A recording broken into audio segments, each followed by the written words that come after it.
YouTube का Russian media पर global ban. ये बड़ी खबर है, पूरी दुनिया में यूट्यूब पर नहीं दिखेंगे रशियन चैनल।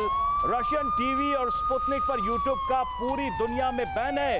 भारत में भी यूट्यूब पर नहीं दिखेंगे रशियन न्यूज चैनल। तो एक कह सकते हैं कि आज के जमाने में सोशल मीडिया जब ओपन मीडिया है, वहां से रूसी वर्जन इस प्लेटफॉर्म पे अब नहीं दिखेगा। यानी कि रूस के जो चैनल्स हैं, रूस का जो मीडिया है, वो यूट्यूब पर नजर नहीं आएगा।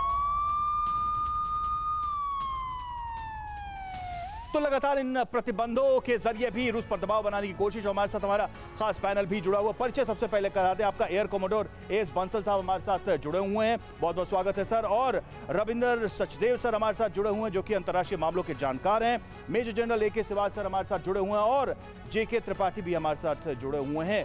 तो हम बातचीत करेंगे, उन सबसे इस पे जानने की कोशिश करें। लेकिन पहली जो बात है, जो पहला सवाल है सर आपसे ही, 17 दिन पुतिन कहां खड़े, आप उनका लोकस क्या देते?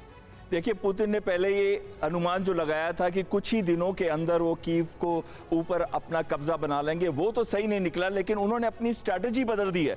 जहां पे पहले 64 किलोमीटर लंबी कतार थी, वहां पे जो कि इरपिन और बूचा के पास थी, वहां से अब वो 3 जगह से उसने घेर लिया है। चाहे वो इरपिन बुका है, या चाहे वो चरनहीव है, या चाहे वो ब्रोवरी है पूर्व में। तो और साथ ही में आप देखिए कहां पे लड़ाई सबसे ज्यादा है। ईस्टर्न यूक्रेन में खार्किव, लुहेंस्क, डोनेस्क, मारियोपोल, और फिर साउथ में सी ऑफ एज़ोव और ब्लैक सी के अंदर, जहां से सारे रास्ते रोक दिए गए हैं। चाहे वो मारियोपोल है, चाहे वो खेरसोन है, मेलिटोपोल है, या माइकोलेव है, या ओडिशा है। और इन्हीं एरियाज पे वो फोकस कर रहा है। वो चाहता है कि कीव को भी एक साइड पे कब्जा करके उनको उस स्टेज पे ले आए कि नेगोशिएशन टेबल पे वो सबसे भारी हो, और दूसरी साइड ईस्टर्न यूक्रेन को लिबरेट कर दे उन एरियाज में, ताकि वो बाद में एक बफर जोन की तरह बने। और उसी की तरफ वो बढ़ रहा है। स्लो है लेकिन बढ़ रहा है। स्लो है लेकिन बढ़ रहा है। लेकिन जो यूक्रेन का रेसिस्टेंस है सर, जरा इसको भी समझाइए। ये यूक्रेन का रेसिस्टेंस, आखिर ये शक्ति उनको कहां से मिल रही है? हम आज भी देख रहे हैं कि आज भी ज़ेलेंस्की कह रहे हैं कि हम जीतेंगे और रूस को हम रोकेंगे। देखो, इसको ऐसे समझना पड़ेगा। पहले तो ये सच्चाई है कि अगर आप मिलिट्री की तुलना की जाए रूस और यूक्रेन की, तो यूक्रेन रूस के सामने कहीं नहीं टिकता। रूस जो है 62 बिलियन डॉलर खर्च करता है डिफेंस में, सेकंड मिलिट्री पावर है वर्ल्ड की।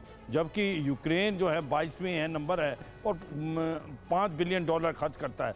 अगर आप हथियार देखें, टैंक्स देखें, या एयरक्राफ्ट देखें, या मिसाइल देखें, या आर्टी गन देखें, या उसके हेलीकॉप्टर देखें, अटैक 10 गुना ज़्यादा है रूस के पास। तो ऐसा लगता था कि चंद एक दिनों में रूस जो है पूरे यूक्रेन को ले लेगा, मगर ऐसा नहीं हुआ। उसकी नहीं, तो क्या ये पुतिन के लिए सेटबैक है? और कहीं ना कहीं दुनिया में एक मैसेज गया है कि जो रेड आर्मी है, उसकी जो स्ट्रैटेजी थी, उसकी जो रणनीति थी, वो उतनी पुख्ता नहीं थी जितनी कि दुनिया को पता है। बिल्कुल, मैं यही बताने की कोशिश कर रहा हूँ। ये समझने की कोशिश करो कि ये एक बहुत बड़ा सेटबैक है पुतिन के लिए। उसने कहा था मैंने स्ट्रेटजी चेंज कर दी। अरे स्ट्रेटजी तो चेंज करनी पड़ेगी जब आपने जो सोचा था और वो आपको सक्सेस नहीं मिल रही। अब मैं एक मिसाल के तौर पे आपको बताऊंगा। जब सब मिलिट्री पंडित बोल रहे हैं, खार्किव जो है वो एक प्रकार से फाइनेंशियल कैपिटल माना जाता है, और वो डोनबास इलाके के साथ है। आज तक खार्किव नहीं पकड़ पाई है रूस की फोर्स, और जब भी लेती है यूक्रेन दोबारा लेता है। तो आज जो आर पार की लड़ाई होगी वो कीव की होगी, कीव की लड़ाई होगी। तो यानी आप मानते हैं कि अगली 24 घंटे में कुछ हो सकता है? नहीं हो सकता, नहीं हो सकता। देखो, यही बताने की कोशिश कर रहा हूँ, क्योंकि मैं वहाँ कीव में रह चुका, मुझे मालूम है।